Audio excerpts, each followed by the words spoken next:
कधी तुम्ही असा प्रवास अनुभवलाय का जिथे प्रत्येक वळणावर इतिहास श्वास घेतो आणि इथलं प्रत्येक दृश्य मनात कायमचं कोरलं जातं.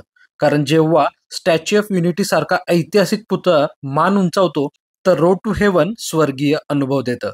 हडप्पा संस्कृतीचे दर्शन भूतकाळात घेऊन जातं, तर सोमनाथ, द्वारका, नागेश्वर यासारखी ठिकाणं मनात भक्तिभाव निर्माण करतात.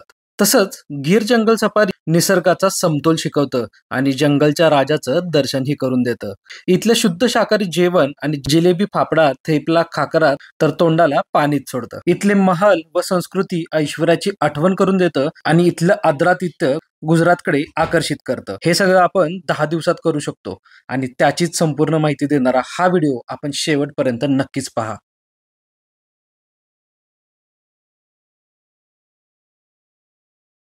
मी आपला श्री आपलं अजून एका व्हिडिओमध्ये स्वागत करतो आणि अजून चॅनलला जर तुम्ही सबस्क्राईब केलं नसेल तर लगेच करा आणि नवनवीन व्हिडिओसाठी नोटिफिकेशन ऑन करा.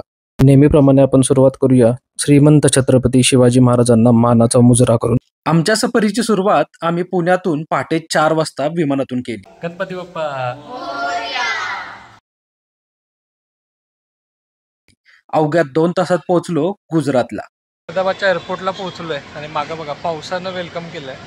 ही आहे आमची गाडी 10 दिवसासाठी आणि 10 दिवस आम्ही आता फिरणार आहे गुजरातमध्ये.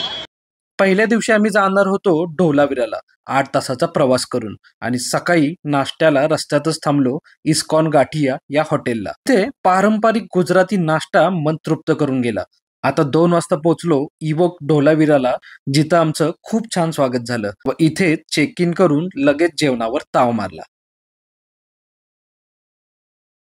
आता आराम करून 5 वाजता गेलो वूड फॉसिल बघायला. हा एक सुंदर स्पॉट होता, इथे आपण नक्कीच केलं पाहिजे. इथेच जवळ सनसेट पाहायला दत्त मंदिर पाशी गेलो आणि निसर्गाने केलेल्या रंगांची उधळ पाहत ती सायंकाळ घालवली. रात्री जेवण केलं आणि झोपी गेलो. सकाळी स्वर्गमय पहाट अनुभवायला रोड टू हेवनला गेलो आणि डोळ्याचे पारणे फिटले. हे वातावरण असंच कायम राहावं असं मनात कायम वाटत होतं. परत नाश्ता व चेकआउट करून गेलो हडप्पा संस्कृती पाहायला, जिथे एक म्युझियम सुद्धा आहे, ते आपण नक्की पहा.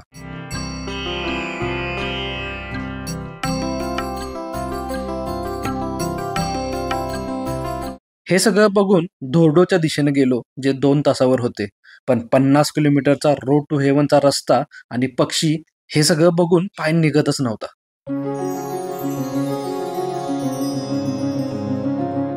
शेवटी 2 वाजता पोहोचलो गव्हर्नमेंटची टेंट सिटी असणाऱ्या रणोत्सव पाहायला. इथं पण आमचं जोरदार स्वागत झालं.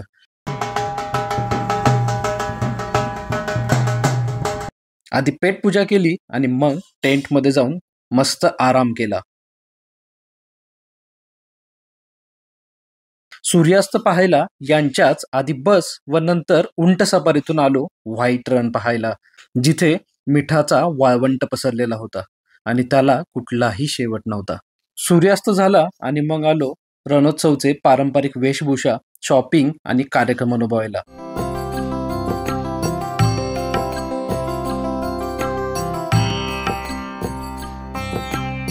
हे सगळं बघून जेवण केलं आणि झोपी गेलो.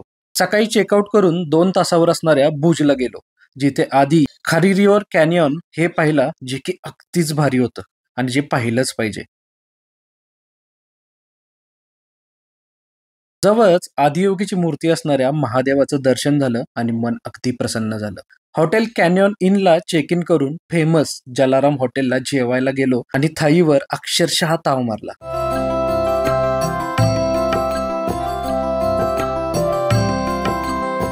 संध्याकाळी ऐश्वर्यपूर्ण प्राग महल पाहिला आणि हे सगळं बघून शेजारीच असलेल्या आईना महलला गेलो.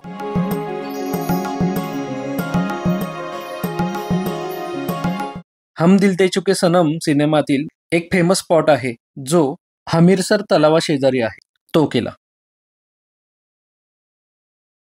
आता 4थ्या दिवशी द्वारकेकडे प्रस्थान केलं व जाताना दुरूनच भुजचं स्मृती भवन पाहिलं आणि रस्त्यात ऑनेस्ट यांच्याच हॉटेलला सुंदर असा नाश्ता केला.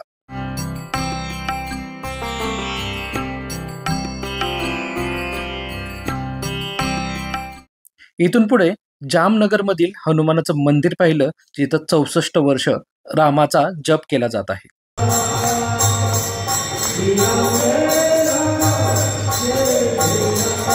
समोरच लखोटा पॅलेस, जो लखोटा तलावात असून इथे म्युझियम सुद्धा आहे, ते पाहिलं.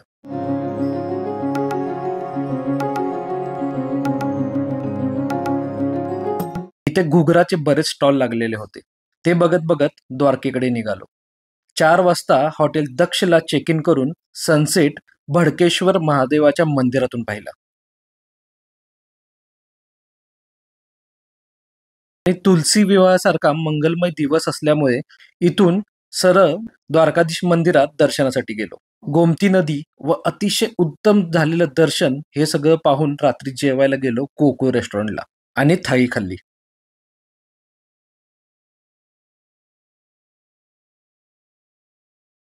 5व्या दिवशी नाश्ता करून गेलो बेट द्वारकेकडे. मंदिरात दर्शन घेतले व नव्याने उभारलेलाच ब्रिज पाहिला आणि तिथून गेलो जवळच असलेल्या 12 ज्योतिर्लिंगापैकी एक असलेल्या नागेश्वर मंदिरामध्ये. इथे खूप छान दर्शन झालं आणि त्यानंतर तासाभरात गेलो ब्लू फ्लॅग बीच नावाने ओळखला जाणारा शिवराजपूर समुद्रकिनारा, जो की पर्यटकांनी खचाखच भरलेला होता. आता असं म्हणतात की रुक्मिणी मातेचं दर्शन नाही घेतलं तर द्वारकेचं दर्शन अपुरं आहे, म्हणून रुक्मिणी मंदिरात गेलो.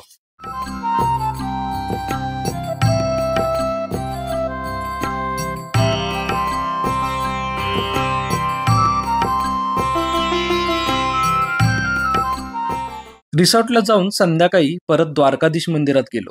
इथे नदी व समुद्र यांचा संगम पाहिला व पक्षी पाहून झोपी गेलो.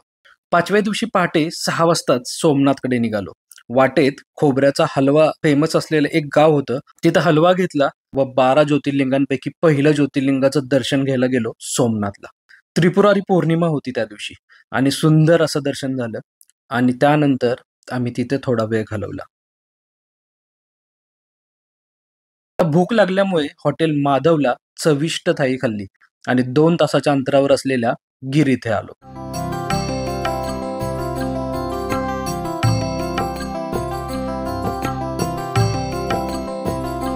हॉटेल अनंतमला चेक इन करून आम्ही सायंकाळी हिरण नदीतील मगर पाहायला गेलो. ते पाहून शॉपिंगचे स्पॉट्स एक्सप्लोर करू लागलो. रिसॉर्टला रात्री जेवलो आणि आराम केला.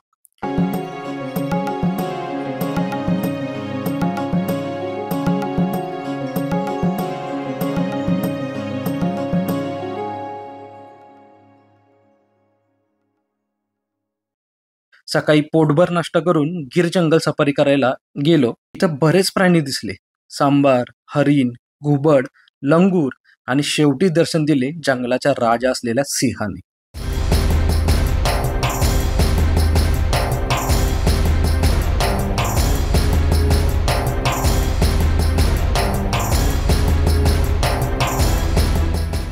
गिरमध्येच ऑनेस्ट हॉटेलला जेवून सगळ्यात मोठ्या प्रवासाला बडोदाकडे निघालो 6व्या दिवशी, जे की 8 तासाच्या अंतरावर होतं.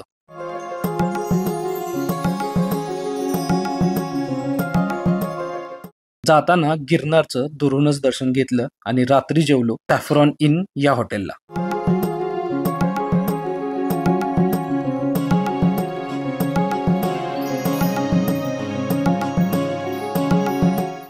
साडे 11 वाजता हॉटेल बीकन इथे चेक इन केलं आणि सकाळी नाश्ता करून चेकआउट करून चाललो स्टॅच्यू ऑफ युनिटीकडे.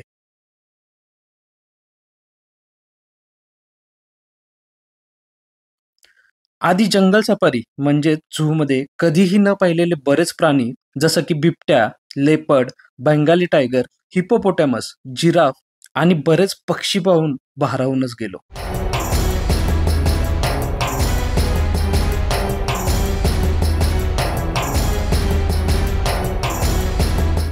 इथून हॉटेल जगदीशची सुंदर थाई अनुभवली आणि स्काय इम्पेरियर या हॉटेलला चेक इन करून 4 वाजता गेलो भारताचे लोह पुरुष यांचा जगातील सर्वात उंच पुतळा पाहिला स्टॅच्यू ऑफ युनिटी.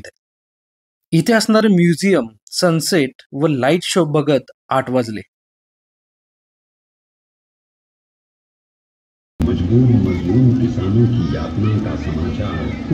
मग गेलो इथल्याच ग्लो गार्डनला, जिथून सरदार सरोवर डॅम अतिशय सुंदर दिसत होता. रात्री आराम करून 8व्या दिवशी सकाळी आलो नीलकंठ धाम पोयच्या येथे. इथे आल्यावर मन अगदीच भारावून गेले.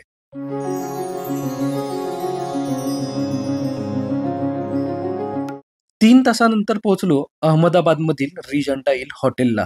चेक इन केलं आणि संध्याकाळी रतनपोळ व लॉ गार्डन ही शॉपिंगची ठिकाणं एक्सप्लोर केली. जेवायला ऑथेंटिक तोरण हॉटेलला चवदार थाळी खाल्ली आणि आलो अटल ब्रिज पाहायला.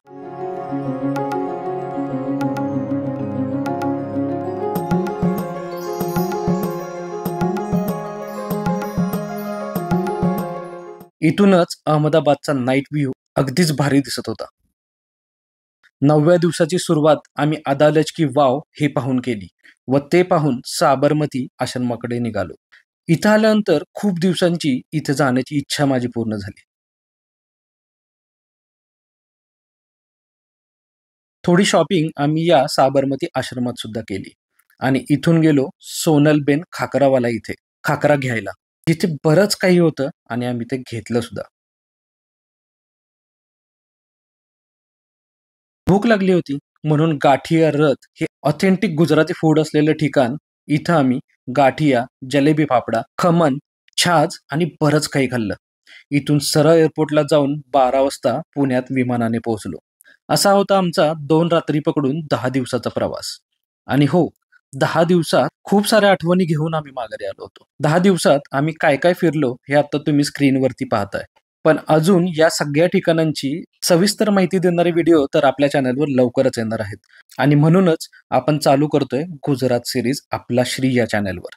म्हणून आत्ताच आपल्या श्री या चॅनलला सबस्क्राईब करा. आणि मित्रांनो, निसर्ग सुंदर आहे याची काळजी आपणच घ्यायची आहे. राम राम.